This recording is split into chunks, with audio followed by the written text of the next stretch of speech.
Uma boa noite a todos, que a paz de Jesus esteja conosco na noite de hoje, para que possamos juntos estudar o item 125 do livro Pão Nosso, item que se chama Separação. Mas, antes de mais nada, eu gostaria de ler como preparação um item que se chama Não te perturbes, do livro Fonte Vida. Ele começa com uma citação de Paulo aos Romanos, que é a seguinte: "E o mandamento que era para a vida, achei eu que me era para a morte." E aí continua: "Se perguntássemos ao grão de trigo que opinião alimenta acerca do moinho, naturalmente responderia que dentro dele encontra a casa de tortura, em que se aflige e sofre. No entanto, é de lá que ele se ausenta aprimorado para a glória do pão na subsistência do mundo. Se indagássemos da madeira com respeito ao serrote, informaria que nele identifica o algoz de todos os momentos, a dilacerar-lhe as entranhas. Todavia, sob o patrocínio do suposto verdugo, faz-se delicada e útil para servir em atividades sempre mais nobres. Se consultarmos a pedra com alusão ao buril, certo esclarecerá que descobriu nele o detestável perseguidor de sua tranquilidade, a feri-la desapiedado dia e noite. Entretanto, é dos golpes dele que se eleva aos tesouros terrestres, aperfeiçoada e brilhante. Assim a alma, assim a luta. Pensamos o parecer do homem quanto à carne e pronunciará talvez impropriedades 1000. Ouçamo-lo sobre a dor e registraremos velhos disparates verbais. Solicitemos-lhe que se extreme com referência à dificuldade e derramará fel e pranto. Contudo, é imperioso reconhecer que do corpo disciplinado, do sofrimento purificador e do obstáculo asfixiante, o espírito ressurge sempre mais aformoseado, mais robusto e mais esclarecido para a imortal idade. Não te perturbes, pois, diante da luta e observa. O que te parece derrota, muitas vezes é vitória, e o que se te afigura em favor de tua morte é contribuição para o teu engrandecimento na vida eterna." Neste momento, então, através da prece que nos liga ao plano superior, pedimos mais uma vez a presença dos bons espíritos conosco, a presença de Jesus através desses amigos que nos são caros, para que possamos, no aprendizado tão importante, refletir em tudo aquilo que se passa conosco hoje, refletir sobre questões importantes da separação e refletir sobre nossa própria vida. Fazendo assim, Senhor, com que nos transformemos, pois todo conhecimento precisa ter um fim útil, e esse fim útil depende de nós fazê-lo acontecer. Que saibamos depreender dessas palavras que o livro nos trouxe aquilo que é mais importante para nós, e que aos pouquinhos possamos nos transformar através desses ensinamentos. Mais uma vez agradecemos e pedimos que esteja conosco, hoje e sempre. Que assim seja. Eu gostaria de iniciar essa nossa conversa hoje com uma música. A música se chama O Evangelho segundo o Espiritismo. Depois a gente vai entender por que usar essa música neste contexto desse item 125 do livro Pão Nosso. Jesus havia dito que seria preciso lembrar as coisas que ele disse e o homem não soube entender. Consolador enviaria para melhor explicar, e para a humanidade outras lições ele iria trazer. De modo figurado, muita coisa Jesus explicou. O homem orgulhoso muitas delas não quis aceitar.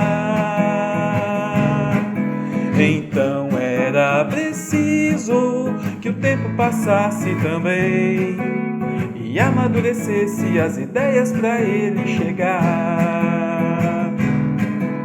18 séculos depois, Allan Kardec trouxe à luz o Evangelho segundo o Espiritismo, a chave para entender Jesus. O Evangelho segundo o Espiritismo, a chave para entender Jesus. Bom, e aí vocês podem estar me perguntando, né? Como possivelmente estão, por que eu vim falar de Evangelho nesse momento onde o nosso tema, se eu vou voltar aqui para a gente lembrar, né? No livro Pão Nosso, que fala de separação, a seguinte frase é citada do Evangelho de João: todavia, digo-vos a verdade, a vós convém que eu vá. Ou seja, estava falando da necessidade que Jesus teria de se ausentar do nosso convívio físico, jamais do nosso convívio espiritual, porque ele continua conosco até hoje, obviamente. Então, por isso, eu quis começar com essa música, pois essa citação que inicia essa lição do livro Pai Nosso é parte do que Jesus nos disse quando anunciou que ele não poderia ficar conosco eternamente, encarnado, obviamente, né? Anunciando assim que haveria um novo Consolador, um outro Consolador, e esse sim iria nos trazer o conhecimento que ainda não podíamos conceber. E a frase completa que está no Evangelho de João é essa daqui: todavia, digo-vos a verdade, que vos convém que eu vá, porque se eu não o for, o Consolador não virá a vós, mas se eu for, enviar-vos-lo-ei. E, quando ele vier, convencerá o mundo do pecado e da justiça e do juízo. O pecado, porque não creem em mim. Da justiça, porque vou para o meu Pai, e não me vereis mais. E do juízo, porque já o príncipe deste mundo está julgado. Ainda tenho muito que vos dizer, mas vós não o podeis suportar agora. Mas, quando vier aquele Espírito da verdade, ele vos guiará em toda a verdade, porque não falará de si mesmo, mas dirá tudo o que tiver ouvido e vos anunciará o que há de vir. Então, nesta passagem, Jesus nos alerta que ele não pode ensinar tudo aquilo que nós precisaríamos aprender. Ele não pôde ensinar porque a época que ele aqui veio não era possível que nós entendêssemos cada pormenor, cada detalhe, cada ponto da doutrina que ele nos trouxe. Ele conseguiu passar através das parábolas, dos ensinamentos, das passagens, dos milagres e de tudo que ele fez aqui na Terra, o necessário, o possível para aquela época e para aqueles espíritos, muitos de nós lá também, estavam e poderiam compreender. E é justamente essa passagem que nós espíritas citamos ao considerarmos o Espiritismo como a vinda desse Consolador prometido, porque ele traz de volta o ensinamento do Mestre, explicando aquilo que à época não dava, mas que agora é possível que entendamos, como Jesus mesmo nos prometeu. E mesmo assim, às vezes a gente tropeça um pouquinho em alguns pormenores, em algumas coisas que ainda para nós é difícil compreender e principalmente praticar. Contudo, esse item do Pai Nosso não busca mostrar somente a questão do desencarne de Jesus, senão seria muito simples.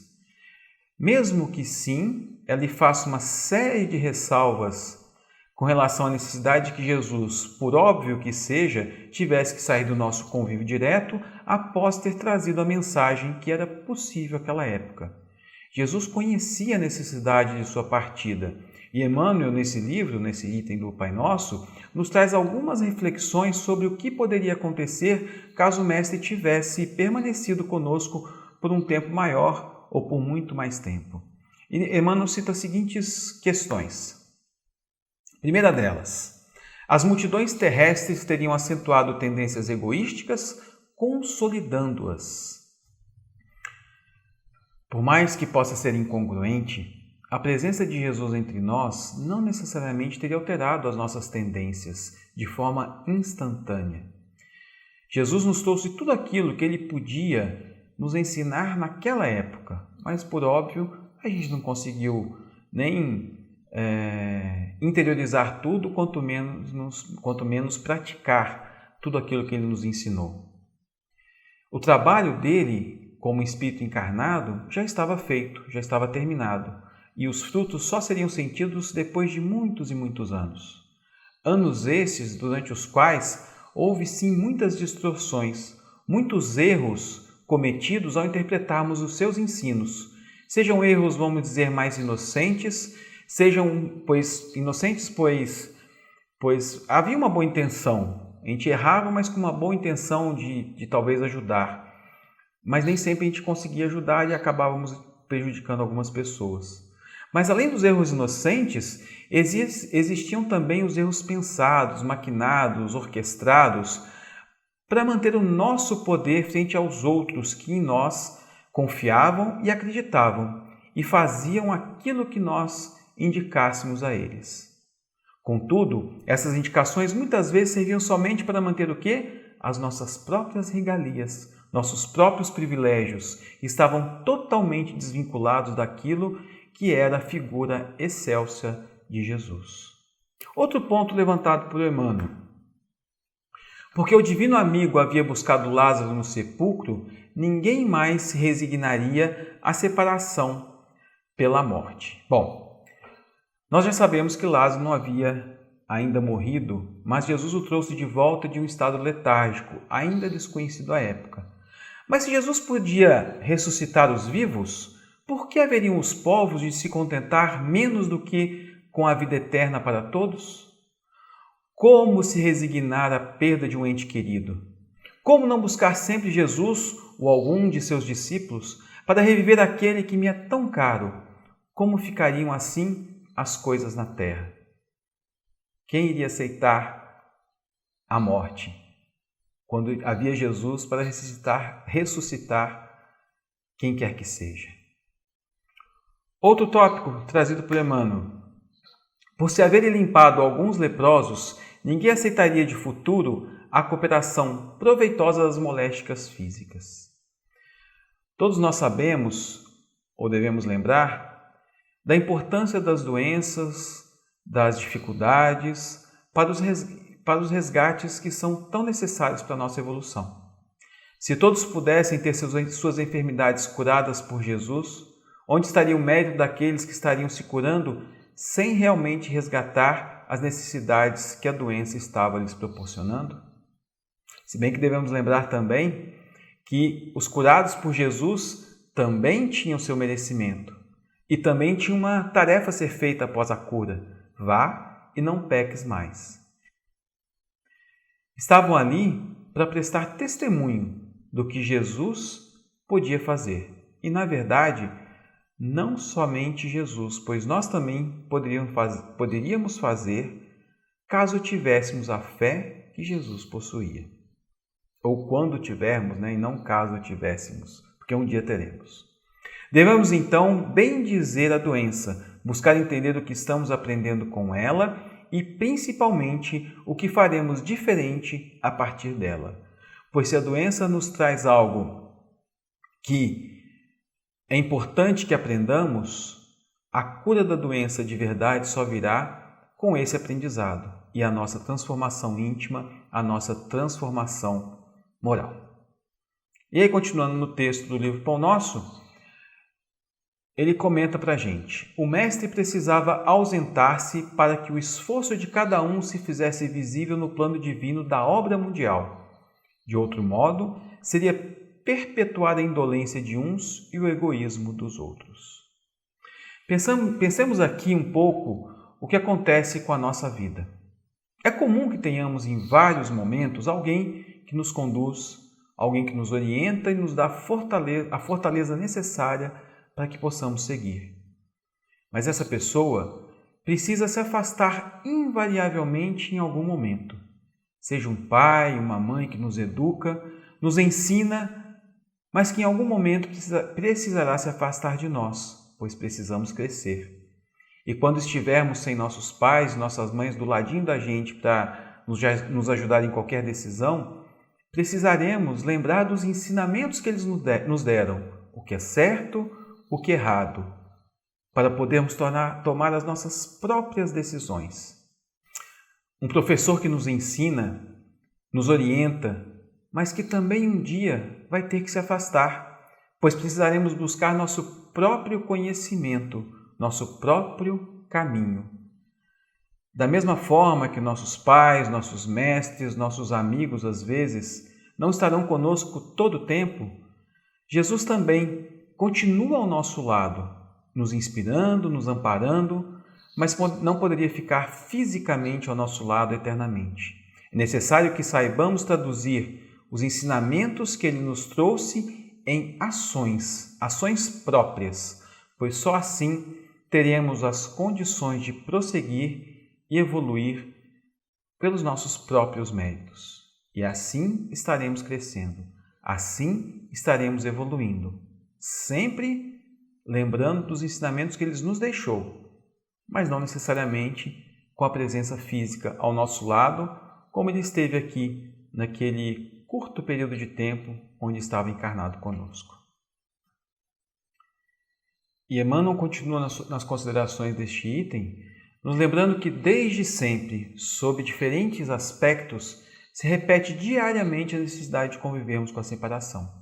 Separação que muitas vezes é repentina, pois aqueles que se despedem estavam tão bem, nunca havia tido um problema sequer, mas, de repente, desencarna. E deixamos de ter o prazer da companhia daquele que nos era tão caro, que amávamos tanto.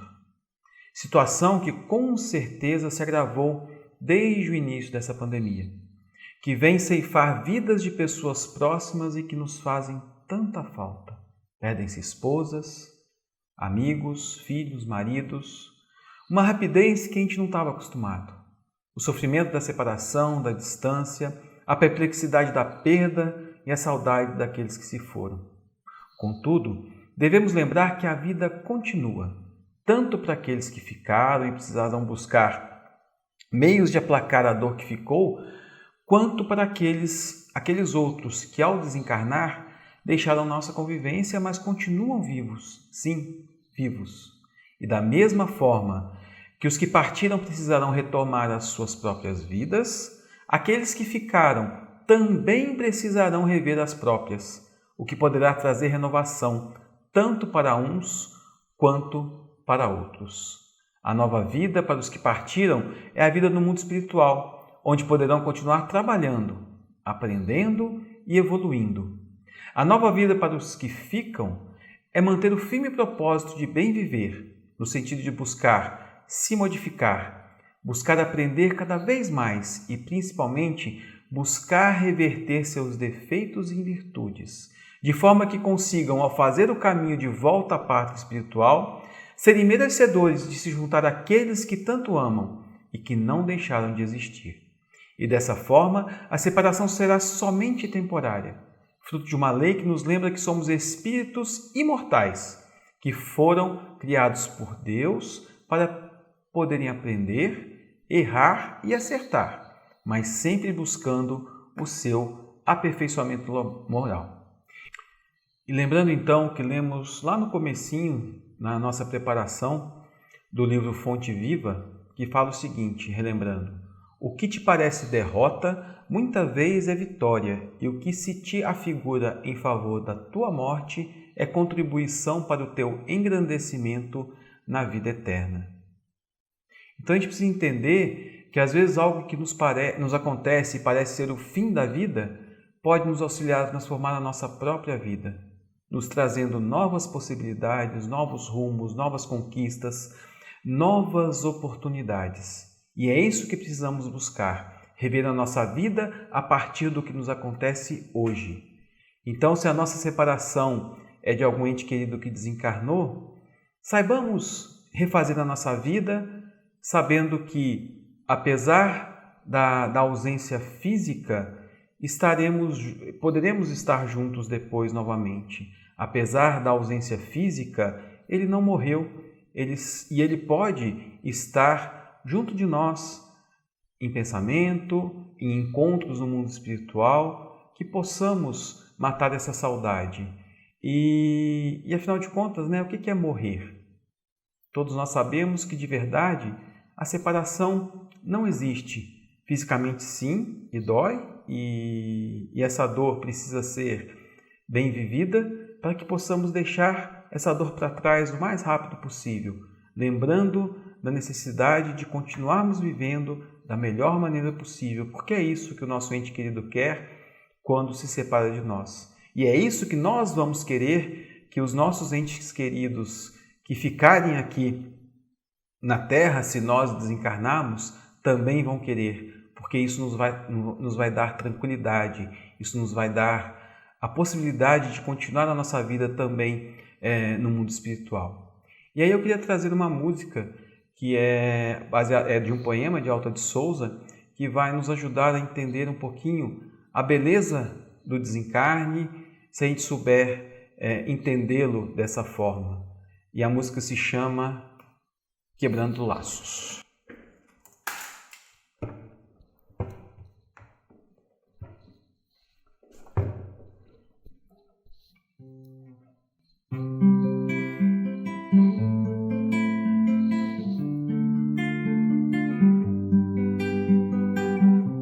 Fugir à mágoa terrena e ao sonho que faz sofrer, deixar o mundo sem pena será morrer. Fugir neste anseio infindo, a treva do anoitecer, buscar a aurora sorrindo será morrer. Ao grito que a dor arranca e o coração faz tremer, buscar uma pomba branca será morrer. Lá vai a pomba voando, livre através dos espaços, sacode as asas cantando, quebrei meus laços. Aqui na amplidão liberta, quem pode deter meus passos? Deixei a prisão deserta, quebrei meus laços. Jesus, este voo infindo, há de amparar-me nos braços, enquanto eu direi sorrindo, quebrei meus laços.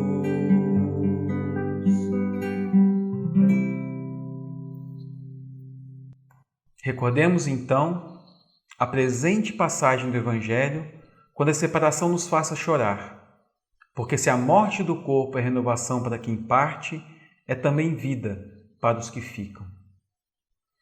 Saibamos então viver essa separação, que vai ser difícil, vai ser doída, mas que precisa ser bem resolvida, lembrando sempre que a vida não acaba, o corpo perece, o espírito vive.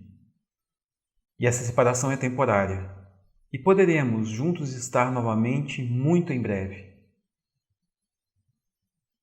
De verdade, podemos estar próximos através do pensamento, através dos contatos enquanto desdobrados no nosso sono físico, mas sempre juntos daqueles que amamos.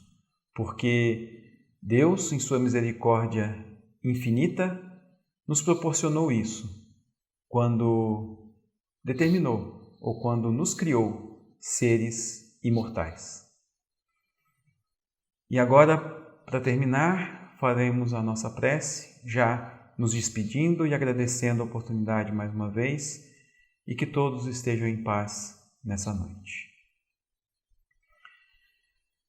Querido amigo Jesus, espiritualidade bendita que nos acompanha a cada dia. Pedimos hoje, Senhor, por cada um daqueles que está necessitado de conforto, pela perda de algum ente querido. Pedimos por cada um daqueles que desencarnaram e ainda está um pouco confuso, sem saber o que está lhe acontecendo, que os bons espíritos possam alcançá-los a todos e auxiliá-los nessa transição do mundo carnal para o mundo espiritual. Ajuda, Senhor, a cada médico que precisa trabalhar tanto neste momento que passamos, que eles possam ter a força necessária de continuar na luta, buscando o melhor para cada paciente. Ajuda, Senhor, cada um daqueles entes queridos que temos, que está passando por dificuldades, que talvez já tenha desencarnado, mas que lembremos sempre, ainda vive e viverá eternamente. Permita, Senhor, que cada um possa, nesse momento, levar um pensamento a cada uma dessas pessoas, a cada um desses espíritos, e que possamos, nessa corrente de amor, auxiliar a cada um deles. Obrigado, Senhor, mais uma vez, e que esteja conosco, hoje e sempre. Que assim seja. Uma boa noite a todos e até a próxima. Obrigado.